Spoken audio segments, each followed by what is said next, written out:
It is important to start your workout in the right frame of mind, breathing correctly. The easiest way to do this is by chanting Om. Sit in any comfortable cross-legged posture on the ground, close your eyes. Breathing normally, push the air down to your stomach. Ideally, your chest shouldn't move at all. Now breathe in deeply and exhale with the Om sound. The first 3 seconds should be the vocalization of the O with your mouth open. Then close your mouth and let the sound continue for as long as your breath allows. You should feel a deep vibration running through most of your skull. Repeat thrice. Keep your eyes closed and remember to keep breathing normally in between the deep breaths before each Om recitation. Chanting Om calms you, focusing your mind inward.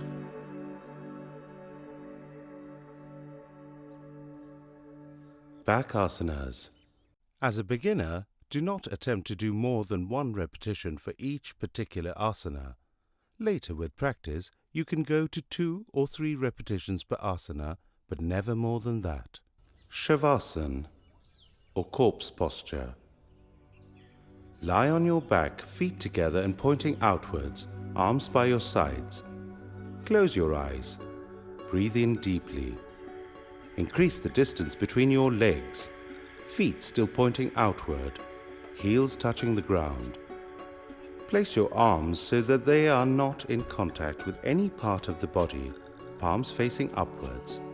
As you exhale, attempt to release all tension in the body. Visualize your body and consciously relax every part of it. You can practice this asana at any time. More importantly, it completely rejuvenates the body.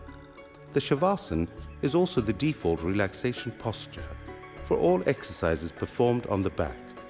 Coupled with the Om recitation, it means that the body and the mind are ready for yoga.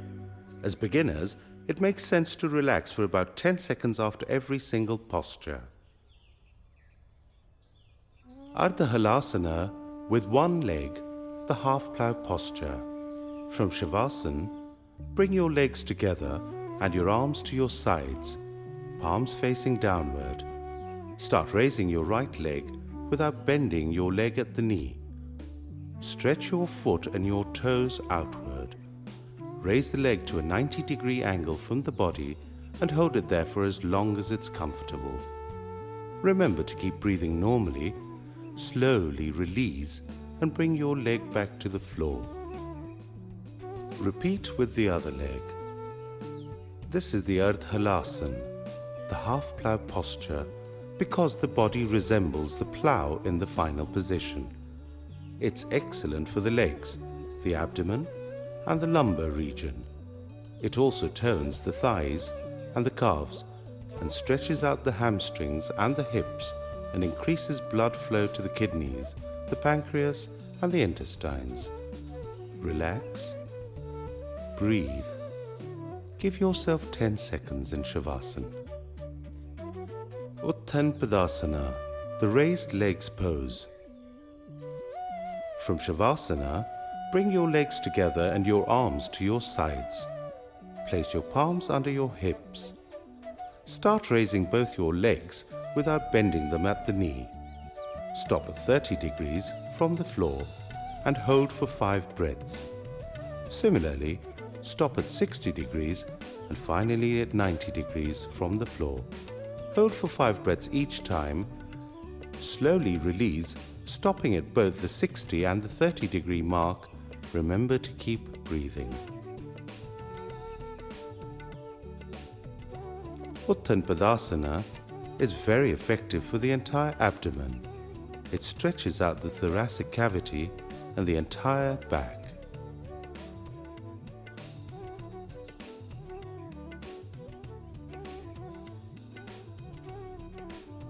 Ardha Pavan Muktasana with 1 leg, the leg lock pose. From Shavasana, bring your legs together and your arms to your sides. Bend the right leg at the knee. Bring the thigh as close to your abdomen as possible. Bring both arms around the right leg, locking your fingers just below the knee joint. The other leg remains straight, still on the ground. Keep the foot relaxed. Press the thigh into the abdomen. Slowly release in the reverse order. Repeat with the other leg. This asana is excellent for indigestion. It's a great stretch for the abdomen, the hips and the thighs, leaving the lower body turned and supple. It helps in relieving back pain and has a substantial impact on the pelvic joint. You'll already have started to notice that the exercises seem to occur in pairs. Most exercises are complementary, reversing the muscular stretches of the previous exercise, working on the complete set of muscles for each body part. Setu Bandhasan, the bridge pose. Bring your legs together and your arms to your sides. Now slide your feet towards you, as close to your buttocks as possible, with the soles remaining on the ground so that your knees are pointing towards the ceiling. Grasp each ankle with a respective hand. Leaving your soles flat on the ground and holding onto your ankles, lift your pelvic region off the ground while breathing in. Tuck your shoulders in. Make sure that you're well balanced.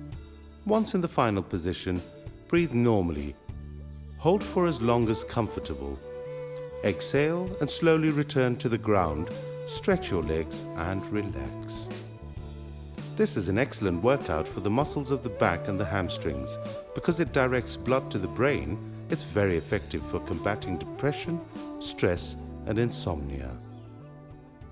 Kati Vakrasana, the spinal twist on the back. From Shavasana, bring your legs together and your arms to your sides.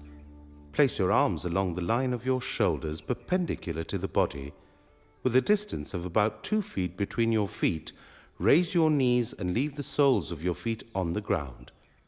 Twist your lower body to the right, attempting to get both the knees to touch the ground while turning your head all the way to the left. Hold. Slowly come back to the center with your knees and your head. Repeat for the other side.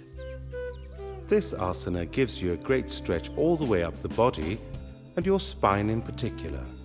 It is a great help with the neck and back muscles and is excellent for the stomach. It's particularly effective in fighting the fat around your waist. Naukasana, the boat pose. From the base position on the ground, breathe in deeply. Raise both legs up, trying to bring them up as high as possible. Now raise both arms, keeping them straight, attempting to reach towards your toes. Attempt to bring your body as close to a 45-degree angle as possible without bending your knees or your elbows. Breathe normally. Hold. Gently exhale as you release.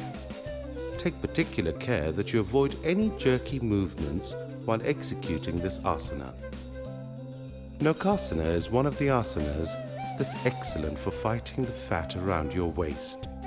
It's very good for the stomach, as well as strengthening the back and the leg muscles. It also helps in regulating the kidneys.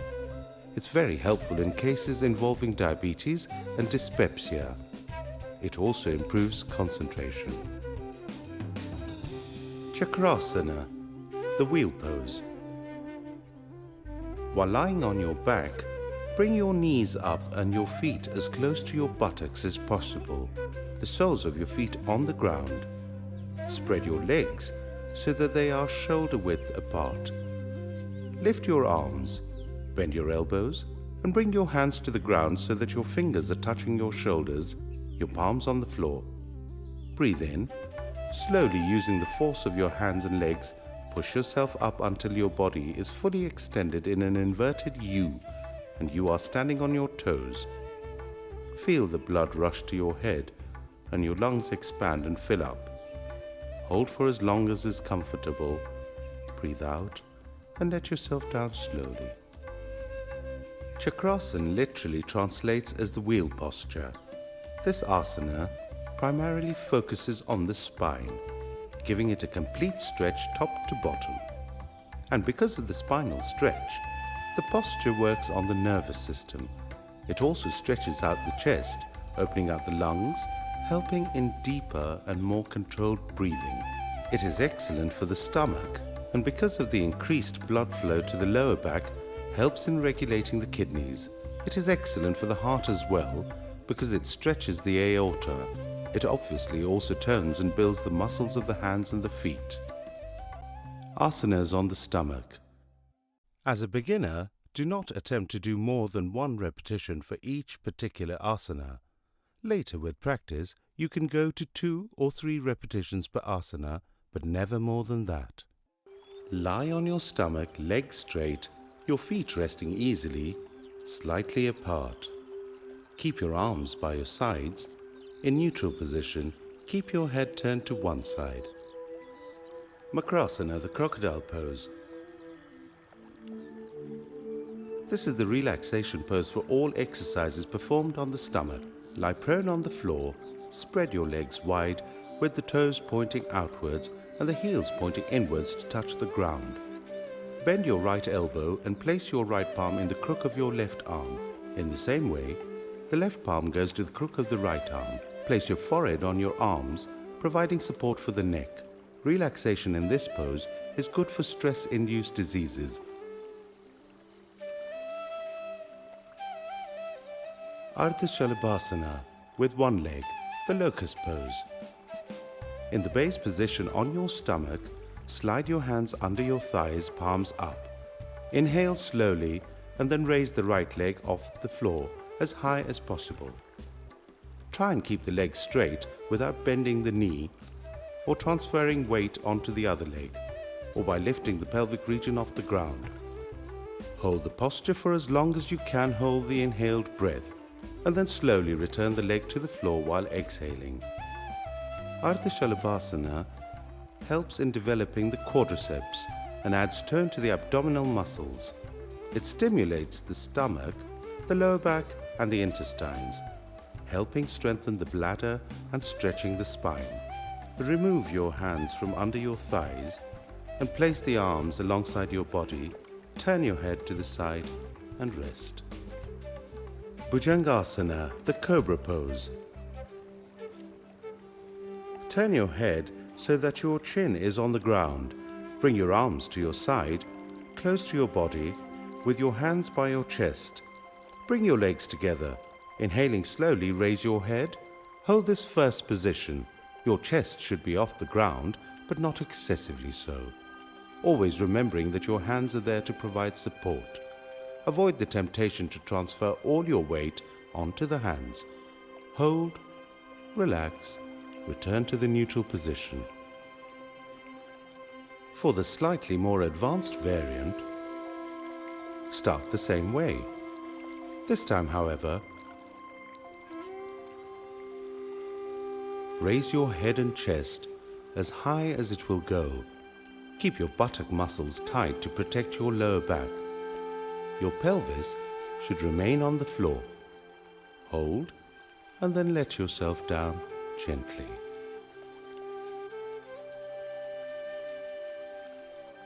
The cobra pose stretches the spine, strengthens the back and arms, and opens up the lungs and the thoracic cavity. It's great for the neck.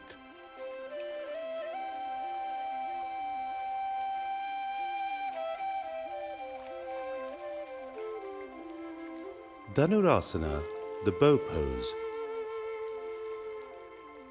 While on the stomach, place your chin on the floor. Exhale, raise your legs and bend your knees, bringing the legs closer to you, and reach back, grasping the right ankle with the right hand and the left ankle with the left hand. Inhale. Slowly rise up, pulling your ankles up and raising the thighs off the floor while simultaneously lifting your chest off the floor. Hold the breath. The weight of your body should be resting solely on your abdomen. Tilt your head as far back as possible. Hold the posture as long as you can comfortably hold your breath. Slowly exhale, bring the knees to the floor, release the ankles, and slowly bring your legs and arms back onto the ground. The Dhanurasana, or the bow pose, because that is what you resemble in the final position, is considered to be one of the best postures in all of yoga. It helps keep an individual in great shape. It restores flexibility to the spine. Regular practice will relieve lower back pain and release tension and strain in the upper back and neck area. The alternating stretching and releasing of the abdominal muscles increases blood flow to this area. It's great for menstrual problems, and it's great for turning the thighs and the buttocks.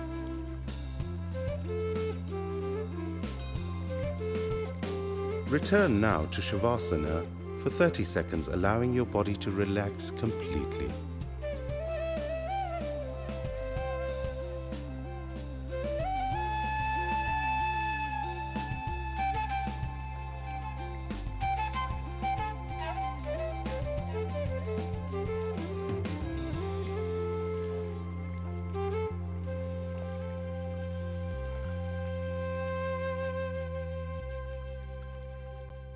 Standing asanas.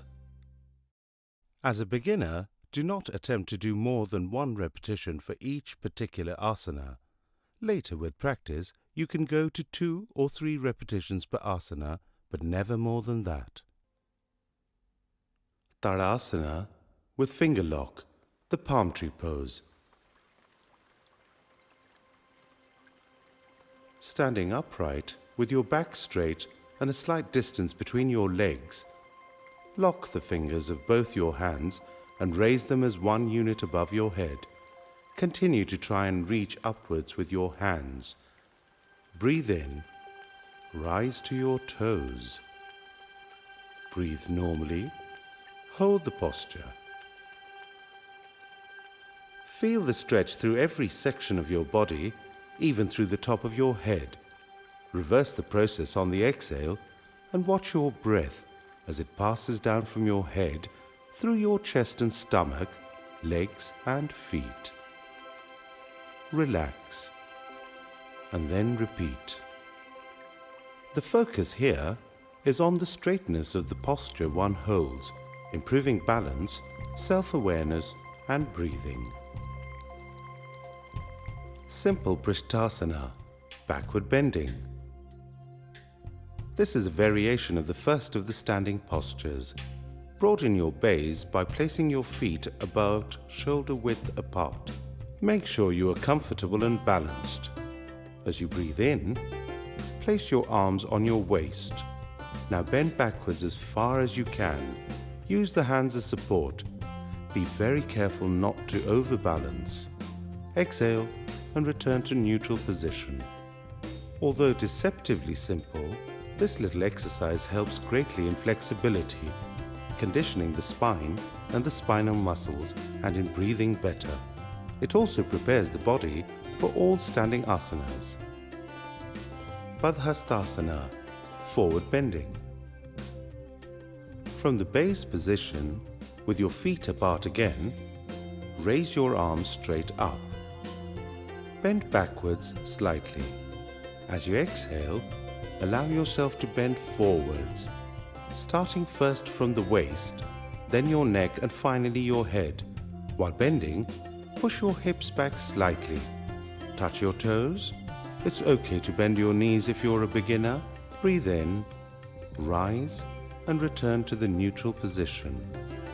Repeat. This asana is excellent for the legs and the knee joints. It helps in loosening abdominal fat and increasing the supply of blood to the brain. These may seem like a very simple keep fit type exercise, but they really work.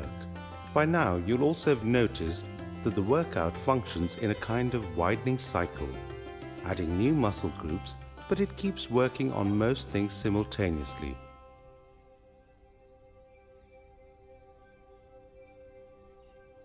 Standing Chakrasana, the wheel pose. Stand with your feet apart and your hands by the side of your thighs, with fingers pointing downwards. Then raise one arm to the side, perpendicular to the body. Turn the palm over. Now raise the hand straight up so that it is by the side of your head. Stretch slightly. Now lean to the opposite side as much as possible until your body makes a smooth curve. Do not bend the knees. Do this while inhaling. Pause and come back to a normal standing position while exhaling. Reverse for the other side. This is a good exercise for the spine, often correcting mild scoliosis. Because of the lateral stretch to the spine, it combats the fat around the side of the waist, your love handles.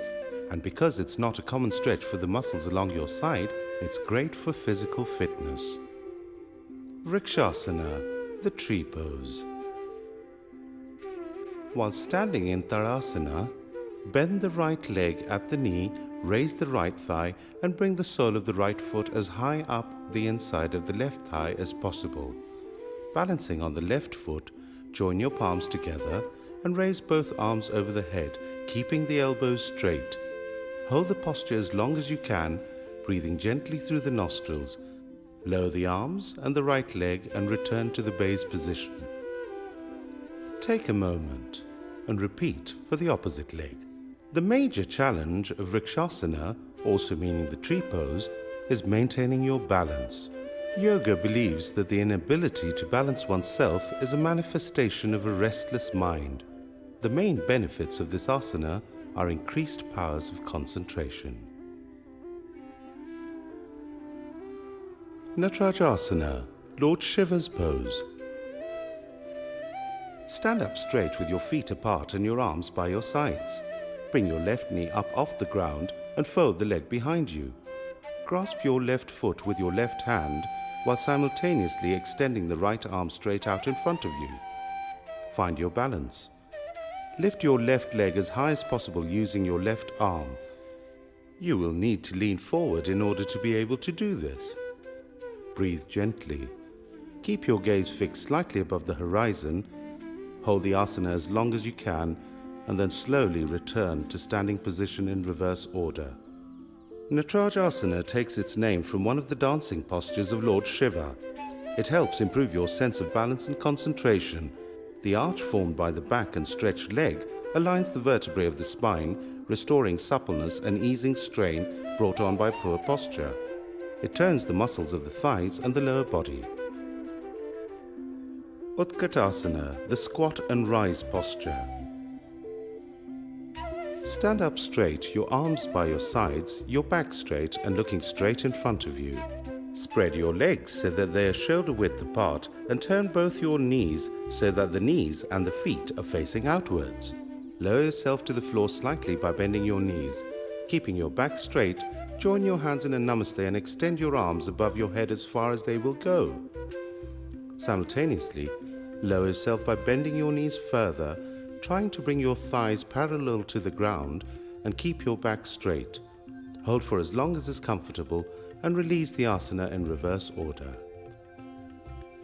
Utkatasana is hugely beneficial for the lower body, especially for women.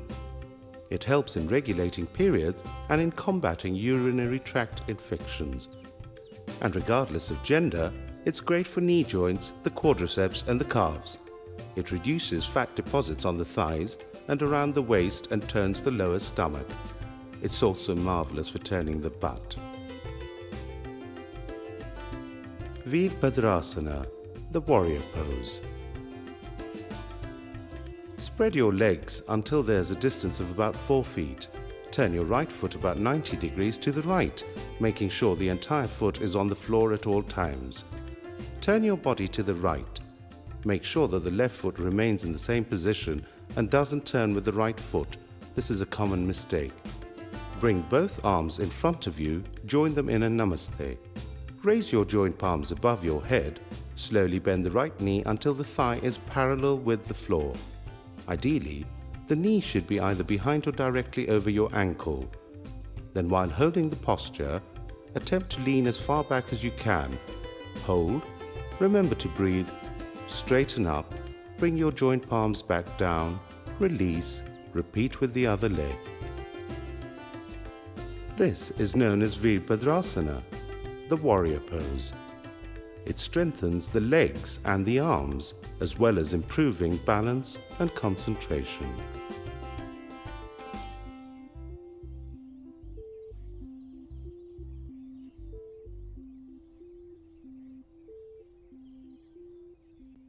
Sitting asanas. As a beginner, do not attempt to do more than one repetition for each particular asana. Later with practice, you can go to 2 or 3 repetitions per asana, but never more than that. Vajrasana, the thunderbolt pose. Vajrasana is the base position for most sitting postures. This is how you sit in Vajrasana. Begin by sitting back on your heels and placing your knees, legs and feet together. It's important that your heels do not touch. If they do, it means that your entire body weight is being placed on your ankles, which is not good for them. Place your palms on your knees and keep your back straight. Vajrasana is excellent for your legs and your digestive system. It is also one of the meditative postures. For example, one can chant Om in this posture as well. Parvatasana, the mountain pose. Sitting in Vajrasana, join the palms together in front of the chest.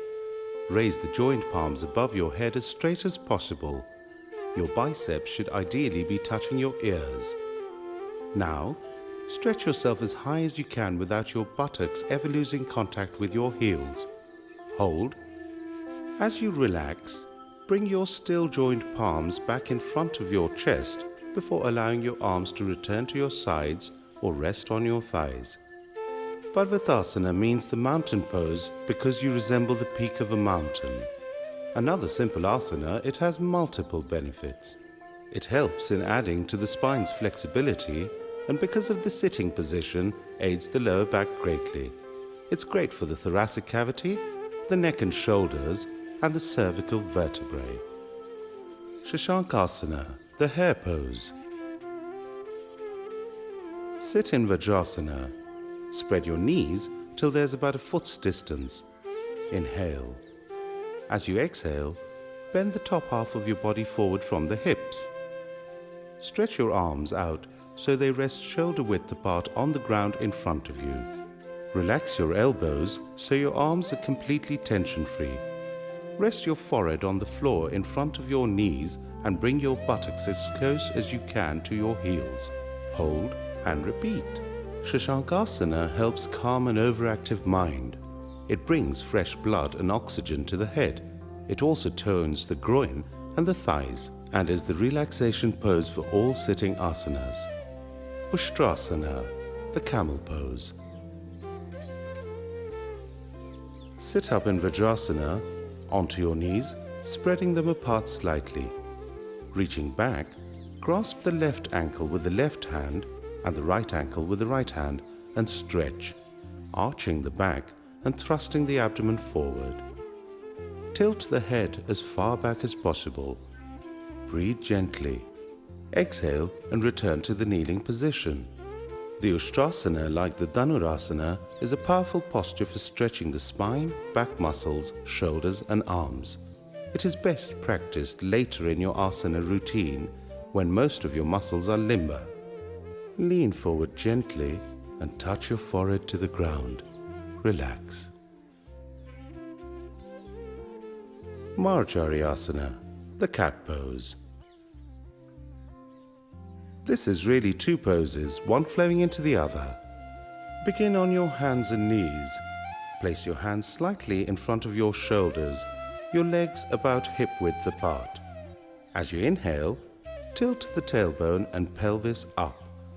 And let your spine curve downward, dropping the stomach low and lifting your head up. Stretch gently.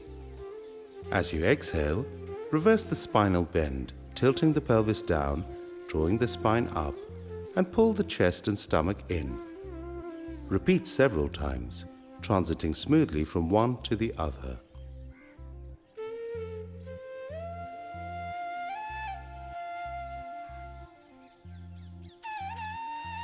This asana is excellent for all-round spinal health. Vyagrasana, the tiger pose. In the first of the cat poses, when the spine is curved downward, inhale and raise the right leg. Bend the right leg back to create as much of an arch as possible. The sole of your right foot should be pointing towards and parallel to your neck, which is tilted up. Hold. Exhale and slowly bring the leg back into position. Vyagrasana means the tiger pose. It's excellent for both the abdominal muscles and the spinal nerves. It is also very good for relieving sciatica. This posture, along with the cat pose, is very beneficial for pregnant women and new mothers. This is because they are the easiest asanas to perform. Please do ensure that you check with your doctor before attempting them. Both asanas help ease, stretch, and tone the vaginal passage after delivery.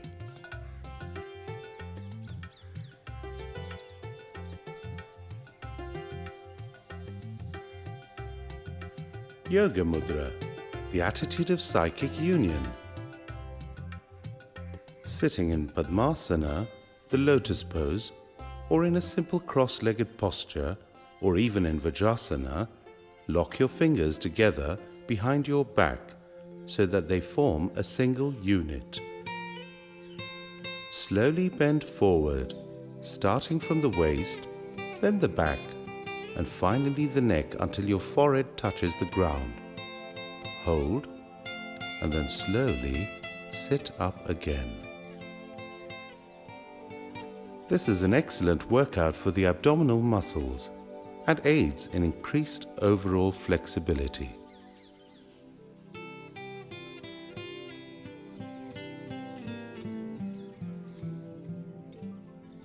Vakrasana, the twisting pose. Sit erect, your legs stretched out before you. Slowly fold your left leg at the knee and place the sole on the ground near your right knee. Place your left hand behind you, the palm on the ground at the distance of about 9 inches from your back, your fingers pointing backward. Then place your right hand on the outside of your left leg, the lower down the better. Turn your upper body to the left, as if you're trying to peer directly behind you. Hold. While returning to the original position, first bring your neck back, then your right arm, then your left arm, and finally stretch the leg out before you. Reverse the process for the other side. This helps in increasing the elasticity of the spine, digestion, and aids the central nervous system.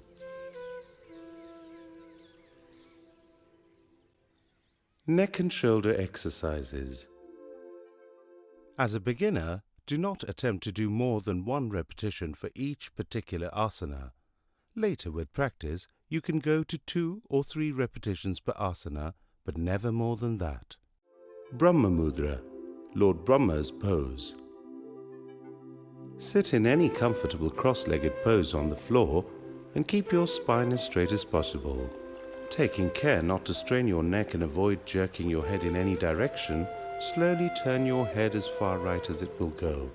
Bring back to the center. Now turn left and bring your head back to the center. Now look upward.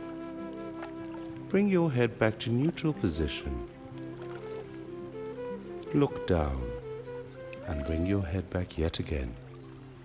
Repeat.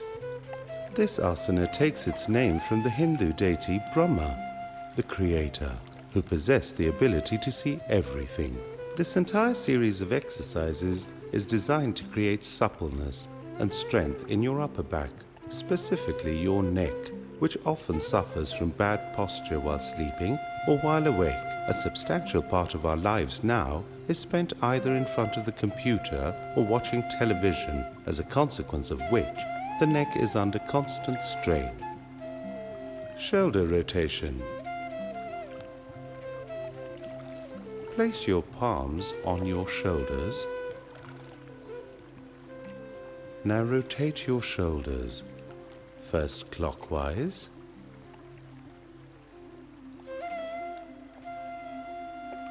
and then anti-clockwise. Try and ensure that your elbows touch lightly at the apex of every rotation. Take care not to strain or move any other part of your body. Finger lock and stretch. Raise your arms above your head. Now lock your fingers like Tadasana, stretch upwards and release.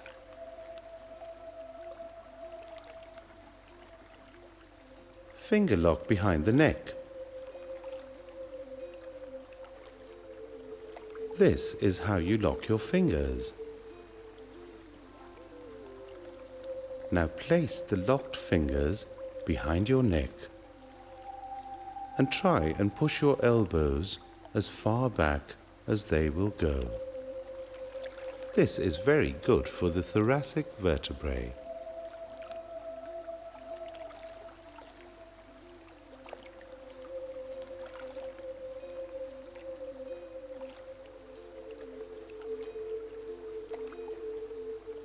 Arm stretch. Bring your hands up in front of you. Now take them out to the sides. Slowly force your arms back behind you. Go as far back as is marginally uncomfortable. Release by bringing your arms back to level to your shoulders, then in front of you, and then back to your sides. Regardless of what we do, however careful we are, the neck and the shoulders always get ignored. Yoga is one of the very few exercise programs that devotes so much time and such specific focus to the neck, the shoulders and the upper arms. You are not just going to look better, you're going to feel a lot better. Pranayam. As a beginner, do not attempt to do more than one repetition for each particular asana.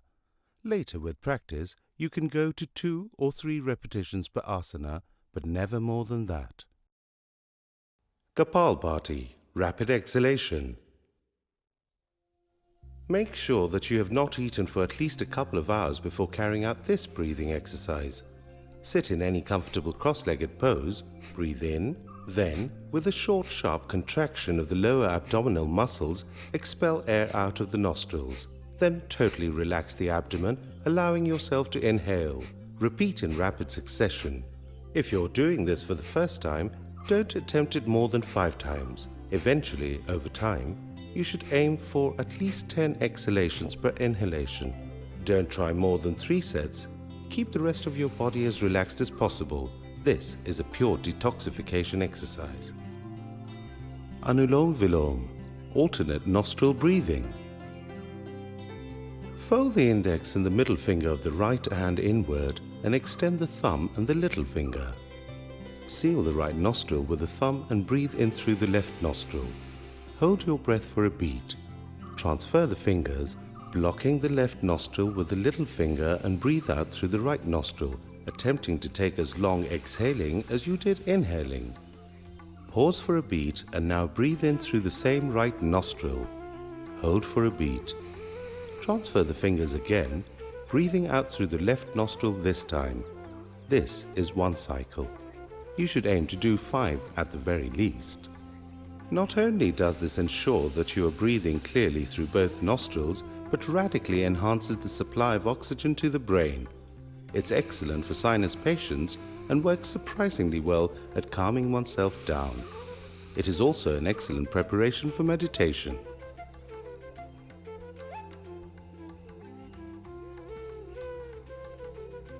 Bhramri, the humming bee breath.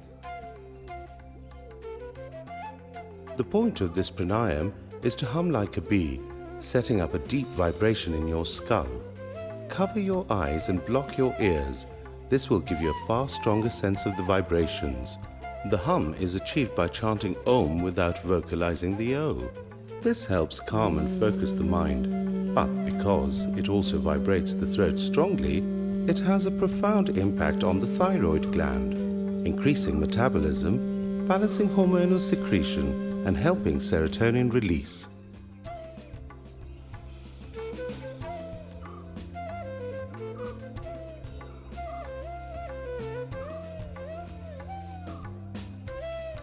Pranayam exercises help prepare for meditation. They improve concentration, reduce stress, exercise the heart and the lungs, and tone the nervous system. But always remember, that their true potential is realized when the body has been through the asanas first. The workout is now almost complete. Because yoga functions in a cyclical form, overlapping and building on each successive exercise, working on the body exhaustively, we return to where we began, Om chanting.